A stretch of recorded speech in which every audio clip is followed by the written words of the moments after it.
In recent months, the name Ibrahim Traoré has evolved from a national figurehead in Burkina Faso to a continental symbol of resistance and sovereignty, shaking not only regional politics, but also sending reverberations through power corridors thousands of kilometers away. The 36-year-old military captain turned interim president of Burkina Faso has become a figure both admired and feared. In Burkina Faso, he is celebrated as a liberator and reformist.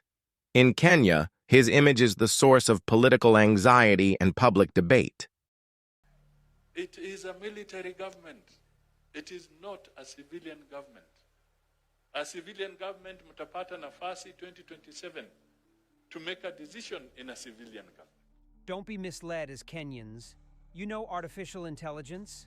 They take Ibrahim Traoré's videos and add artificial voices, making it sound like he's speaking perfect English. But they don't speak English. They speak French. Yet conveniently, they are using AI to deceive African youths that his leadership is flawless. There is no perfect leadership in him. That's a military government. It is and will remain a military government. Traoré, who rose to power through a military coup in 2022, has since made headlines for expelling French troops, challenging Western influence, and embarking on an ambitious infrastructure and security overhaul in his homeland. These moves, praised by Pan-Africanists, have reignited long-dormant sentiments of African self-determination. But while Traoré has found support among disillusioned youth and activists across Africa, his leadership style has also drawn cautionary warnings from governments who see in him a symbol of military autocracy. Kenya is one such country where Traoré's shadow is becoming harder to ignore. Since the nationwide protests of June 25, 2024, discourse around the possibility of a military intervention in Kenyan politics has intensified. Traoré, though never explicitly endorsing such movements beyond his borders, has inadvertently become the focal point of Kenya's ongoing struggle between civilian governance and populist dissatisfaction. Kenyan President William Ruto's administration has taken a vocal stance, warning citizens against romanticizing military rule. In several public statements, Kenyan officials have referenced Traoré by name, painting his government as a cautionary tale. During a recent security forum, Ruto emphasized, a civilian government elected by the people, even with all its flaws, is far better than any military regime. Evidence in President William Ruto whenever he is upset. It never goes unnoticed. And we are going to use whatever means that is available to make sure that we stabilize the country. We cannot accept mayhem and anarchy. Interestingly, this is not the first time the president seems to be losing it. In 2024, after Parliament was breached by protesters in the wake of a botched finance bill mission, Ruto sounded bellicose, referring to the protesters as criminals.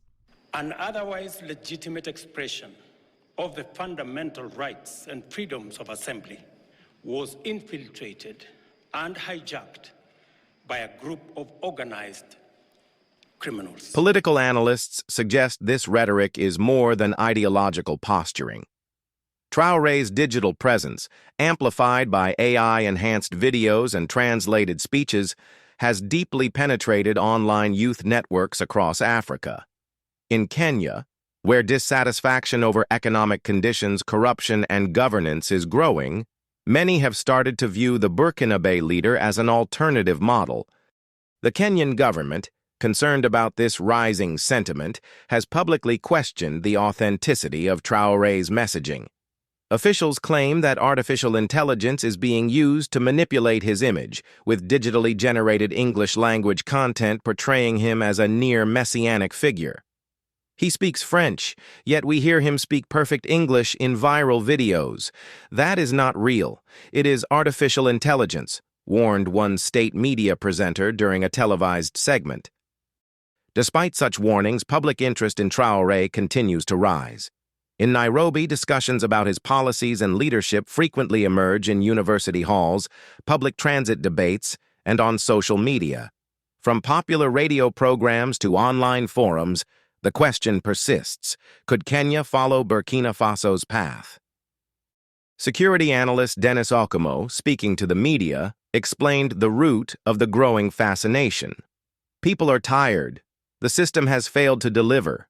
Traoré offers a compelling alternative, even if it comes with risks, he said. Okumo, however, cautioned against assuming that all military takeovers produce positive outcomes. It depends on the personality, the planning, and the context. Sudan is a painful reminder of how military transitions can spiral into chaos. Indeed, recent African history is replete with examples of military-led changes that ended in further instability.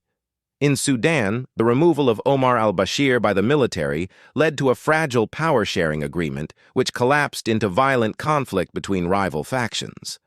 In Guinea, Mali, and Niger, similar patterns have emerged, with coups followed by promises of transition and civilian restoration, many of which remain unrealized.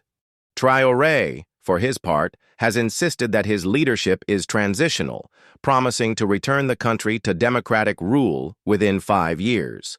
Under his command, Burkina Faso has launched widespread development projects, including the construction of roads, schools, and local factories.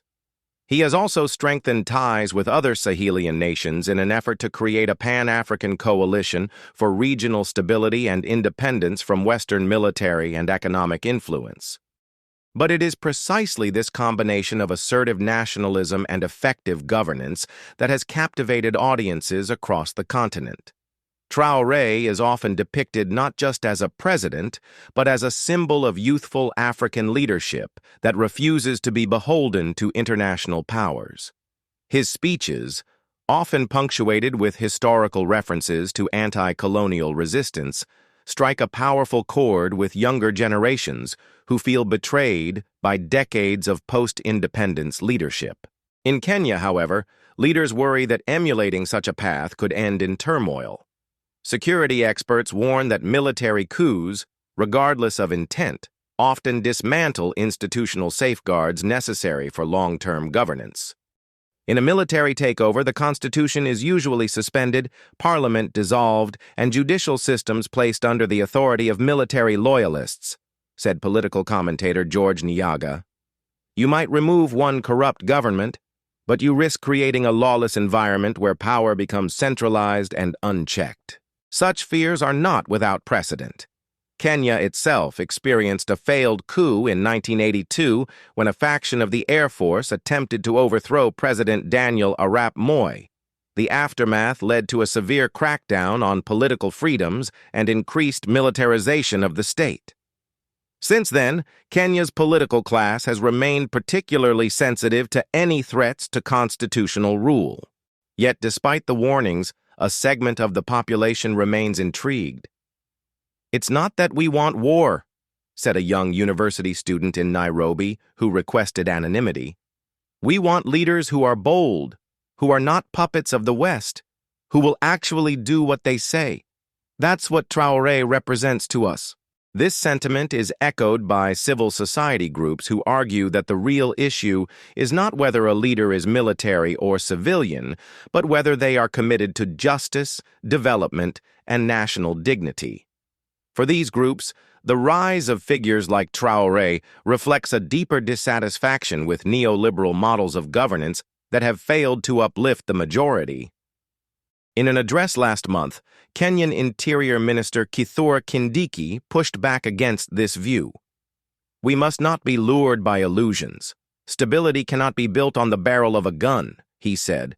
We must fix our democracy, not replace it. It was an unconstitutional attempt to change the regime of this terrorism disguised as dissent. There was no peaceful demonstration.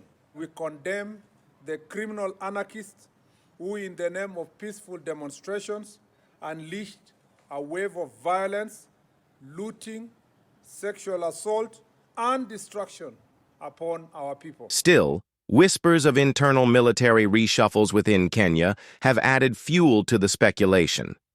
Rumors abound that certain appointments within the defense forces are politically motivated, aimed at ensuring loyalty in the face of growing unrest. Analysts say that while Kenya's military remains among the most disciplined on the continent, no system is immune to fractures when public discontent reaches boiling point.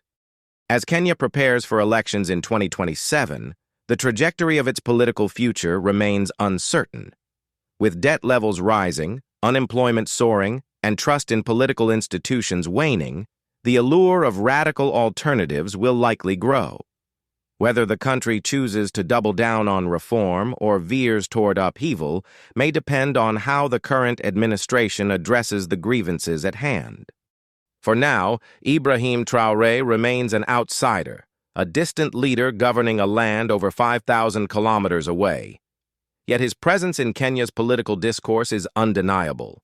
He is a name, a face, a movement that transcends borders. And as one Kenyan political commentator aptly put it, Traoré is not Kenya's threat, he is Kenya's mirror.